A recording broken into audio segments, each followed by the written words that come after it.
to be honest, I was that Polynesian. I was that Polynesian that thought that depression was not a thing. Yeah. Depression, but only for my sister. Like I until my sister got it, I understood. And I Yeah. was like, okay, it's a thing and that's okay. But it was not okay for me not to be okay. It's okay for other people to be okay. But this is Gotcha. me. I know myself and Yeah. I know I'm okay. I have a happy life. But why am I feeling like this? Like why I can't control this? And it was my pride. It really was my pride. Uh, uh, just that self freaking pride and my ego with myself. Um, it was really hard to even like go to my sister, who my sister would always tell me, she's like, sis, I've been there, and she was always supportive and helpful, but I would have never, like when I did have bad days and I know she could tell, I wouldn't say anything until she catches me crying or something like that. But I feel like, especially with Tongan women, like you said, because we have so many expectations that are held upon us, that we are the daughters, we are supposed to look like this, we're supposed to do this, we're supposed to do this, we have a lot of responsibilities. I mean, I can't, I'm only the middle, I'm like the second oldest daughter, so I'm not even the oldest, but all of us, we have more. I feel like we do. I'm not saying that anything against the guys, but that's how it is, the parents trust the boys more, and the girls are supposed to, they have this image of the girls who are headstrong and nothing ever gets them down. Yeah. But little do they know that, yeah. But yeah. Yeah. And you can't mess up. That's the thing. Like, Yes. No mess ups. You can't no mess mess ups up. once. Yep. Not even one time. Yeah. And that, Yeah. yeah.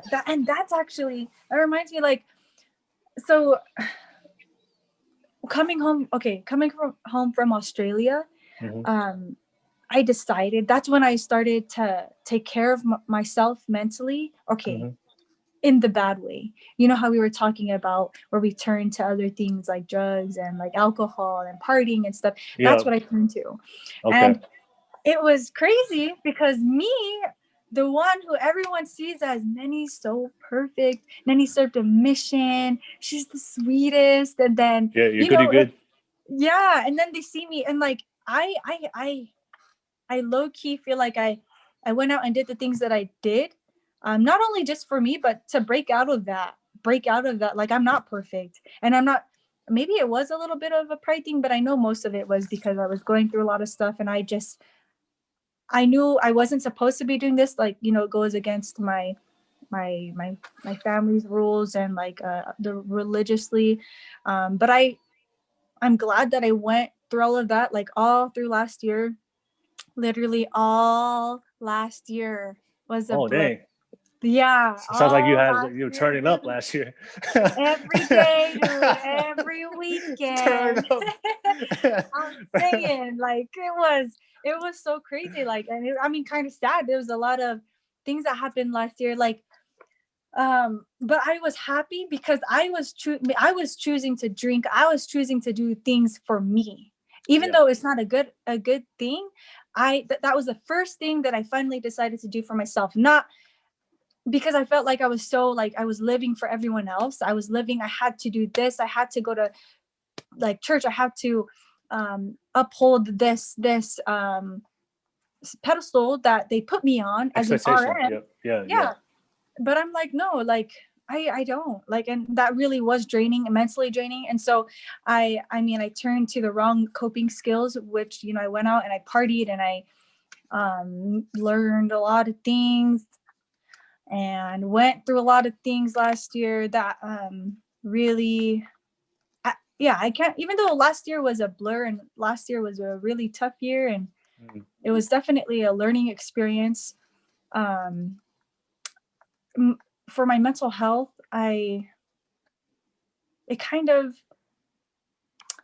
yeah, I wasn't really doing anything for my mental health, like healthy things. The things Yeah. that I was doing, I was drinking away and going out to party away the sadness. And that's what I think I realized. I was talking to my friend and I was telling him, I was like, because this friend of mine, they are that goody goody. to shoes. They haven't done things, and he asked me a question, and I was just like, well, to be honest, like the people that I would go out and party with, to be honest, and I could feel it, they were all there for the same reason. Everyone, I felt like a lot of people were out there or still in that life because that's the way that they cope with their problems. Yeah. Yeah, No, that's something that happens a lot. I went that through myself. It's a natural thing when you're depressed, right? Because like, look, when you're depressed and when you're sad, like deep down you want to be happy, right? And what happens is when you're sad and depressed, anything that looks like happiness, whatever form it may be, you're gonna run to it. Even if it's just a little bit for a couple hours. Yeah. So like you said, like, at the end of the day, when somebody really, really wants to be happy and they're really, really depressed, then we have to find, like, as normal as human beings, our natural reaction is figure out ways to cope with it. Yep. And especially in a culture where when we think about drinking and drugs, we have this image of happiness, right? We see people partying in the club, drinking. Yeah. All those people must be happy. They're all drinking and smoking. Then I think I need to do that, because if I drink and smoke, I might be happy just like them. Because right now my home is like, I'm not happy at home. Right? I'm not happy where I need at home, even though, like, and you can grow up in a home with the right foundation, with going, with the right parents, going to church. But the thing is, if you don't have an environment at home where you could be able to express yourself, especially your feelings, which doesn't happen a lot in Polynesian homes, right? Even though we have in Polynesian homes, we have great parents, we have a structure, we have religion, we have church, right? But a lot of times, I think that's one of the things that a lot of Tongan parents assume that, okay, we just give our kids a shelter, food, clothing, they should be good. Yeah, exactly. They just assume they're gonna be good. All right, that's why we talk about mental health. Like, what do you mean? Like, you're not happy? You have food, you have shelter. You live in a house, but pay for the bills. The bills. Like, what do you mean you're not happy? Right? Because but they still have the island mentality. They're living in Tonga. But here, the culture and the interactions we go through in high school and the things we deal with in high school and all the things as growing up as a child, they don't understand. There's so many things in our culture that doesn't happen in Tonga. That's why we are more influenced by certain things. That's why a lot of times, like, we struggle a lot as kids. So, but yeah, like, I just want to talk about that too, because, like, I went through that same experience, and like I said, I'm telling you right now, most people, I don't know the exact number from my own personal experience for myself and my own friends. Most people that I know that drink and smoke, most of them do it to cope with something. Yeah. All right. Exactly. That's what I learned. For me, like I said, whatever you're doing, I'm not judging nobody. You smoke, you drink, hey, do your thing. For me, I'm a big advocate for happiness. So if that's your lifestyle and you're doing it in a healthy way, right? In a healthy way, all right. Yeah. I'm not telling you to go right now and party. Right? Yeah.